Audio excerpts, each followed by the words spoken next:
magic, white and black, the science of finite and infinite life.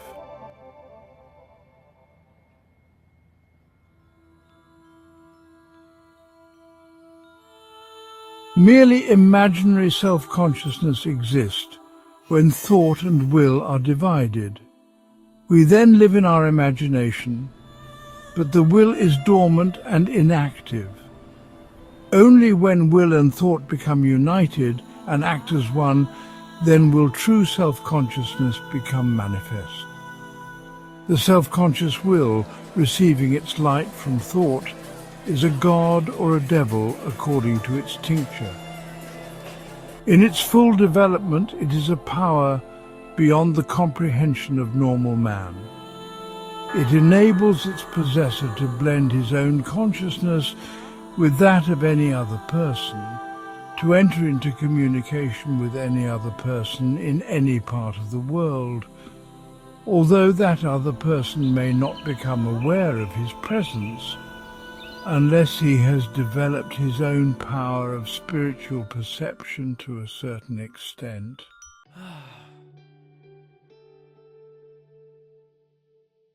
If we steadily concentrate our thought upon a person or a place, the highest thought energies residing in the fifth principle of man will actually visit that place, because thought is not bound by the laws of gross matter regarding time and space, and we are able to think of a far-off place as quick as of one that is near.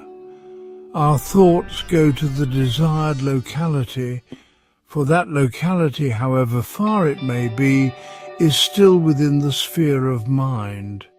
If we have been there before, or if there is something to attract us, it will not be difficult to find it. But under ordinary circumstances, our consciousness remains with the body. We may even realize our presence at the place which we visit, but on returning to our normal state, we cannot remember it, because the semi-material principles of our soul, in which resides memory, have not been there to collect impressions and transfer them to the physical brain.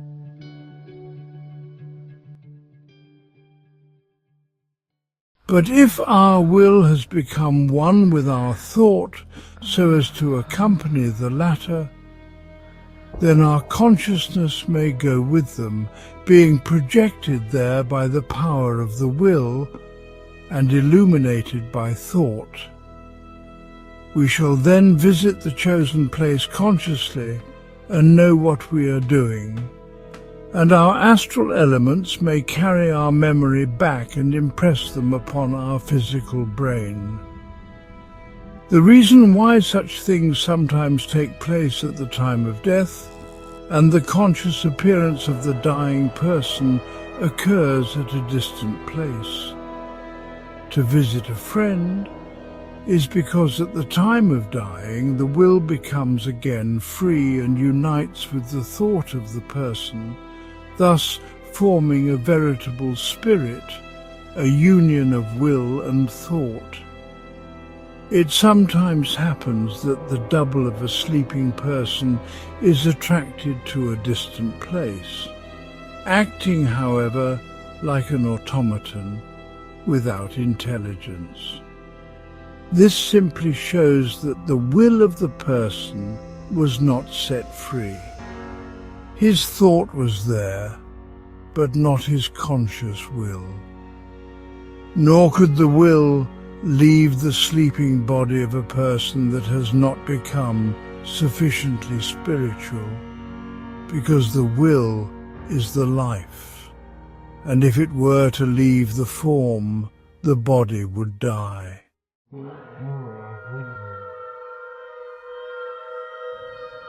There are a great number of cases on record where, in consequence of a sudden and intense emotion, for instance, the desire to see a certain person, the will has become prominently active, and projecting itself from the physical body has rendered the thought of the person conscious and visible at a distance. In cases of homesickness, we find some approach to an instance of this.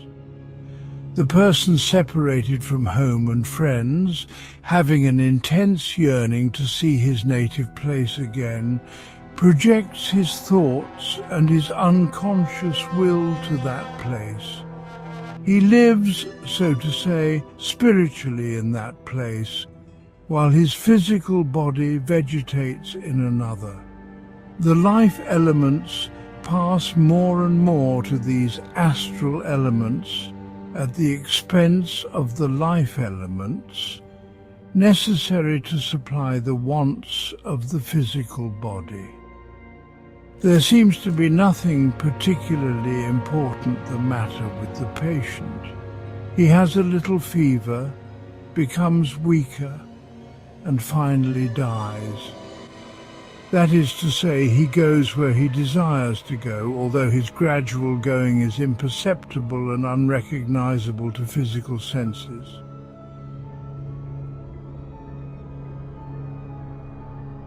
Sometimes in cases of sickness, a similar process takes place. When, from whatever cause, the union between the physical form and the astral body becomes weakened, the astral form may separate itself for a while or permanently from the physical form and follow a stronger attraction. And in such cases it may be seen by persons gifted with second sight.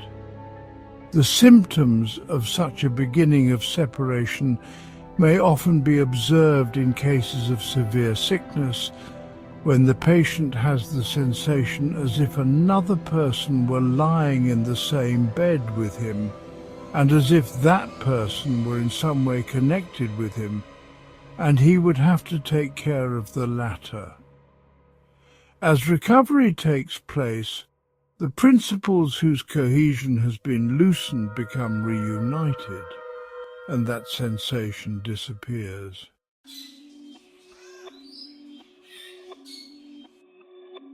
A higher state of consciousness than that of the normal state is often observed in cases of trance and somnambulism. A lower state than the normal one is witnessed in cases of drunkenness or intoxication of some kind. A case is cited in Dr. Hammond's book on insanity, in which a servant, while in a state of intoxication, carried a package with which he had been entrusted to the wrong house. Having become sober, he could not remember the place, and the package was supposed to be lost. But after he got drunk again, he remembered the place. He went there and recovered the package. This goes to show that when he was drunk, he was another person than when he was sober. Man's individuality continually changes according to the conditions in which he exists, and as his consciousness changes, he becomes another individual, although he still retains the same outward form. Instead of getting drunk, a man may become full of the wine of the Spirit. In that case, he may, while in that state, write down very high and exalted ideas, which he may not fully remember after his return to his normal state, and perhaps he may then not even understand his own writings.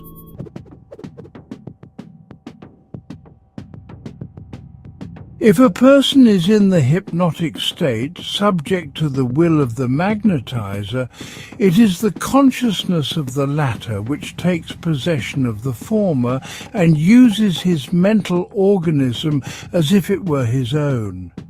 If a hypnotizer causes his subject to commit a crime, it is he who commits it through the instrumentality of the hypnotized. If a medium lies, it is the lying thoughts of him who consults the medium that are echoed back through the latter, nor could he be a genuine medium if he did not reflect lies as well as the truth. All men are mirrors in which the world is reflected. All men are mirrors reflecting each other's thoughts and acting them out. Experience shows that there is not a day in the year that not some hypnotizer, consciously or unconsciously, commits a crime through another person, and while the real culprit goes scot-free, the weak-minded instrument is punished. Thousands of marriages are the outcome of hypnotization. Man exists as an individual only as long as he is in possession of divine reason. And this reason is not an attribute of the human form, but a function of the divine spirit which illuminates it.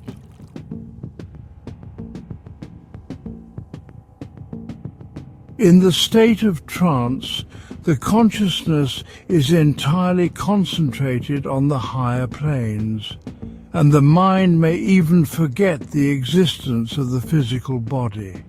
In the state of intoxication, the person may only be conscious of his animal existence and entirely unconscious of his higher self.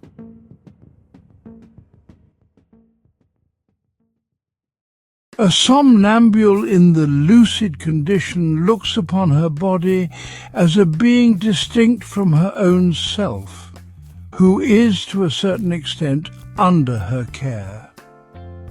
She speaks of that being in the third person, prescribes sometimes for it as a physician prescribes for his patient, and often shows tastes, inclinations, and opinions entirely opposed to those which she possesses in her normal condition. Somnambules often give promises which they fulfill when they return to their normal condition, although when they awake they do not remember ever having made any promise at all.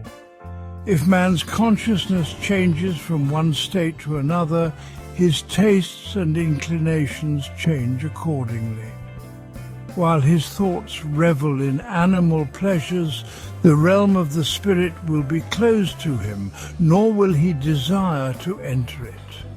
If he has once attained the power to perceive the things of the spirit, animal pleasures, and the knowledge of which terrestrial science is proud, will appear absolutely worthless to him.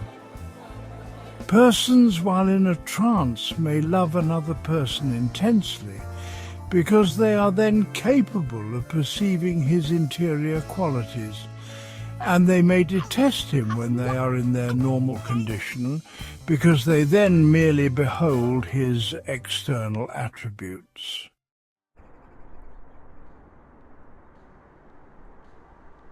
This higher self, which often seems to care so little for the earthly troubles that vex and perplex the lower self, is the real man, who continues to live when the body of the person with which he is connected during life no longer exists.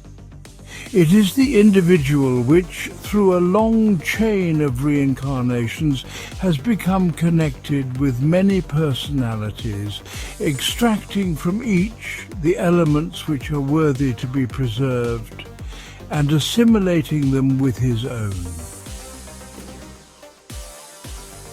Only a few persons mentioned in history have succeeded in uniting their personality with their own divine and impersonal Atma. Such that have succeeded are the truly enlightened and require no more incarnations.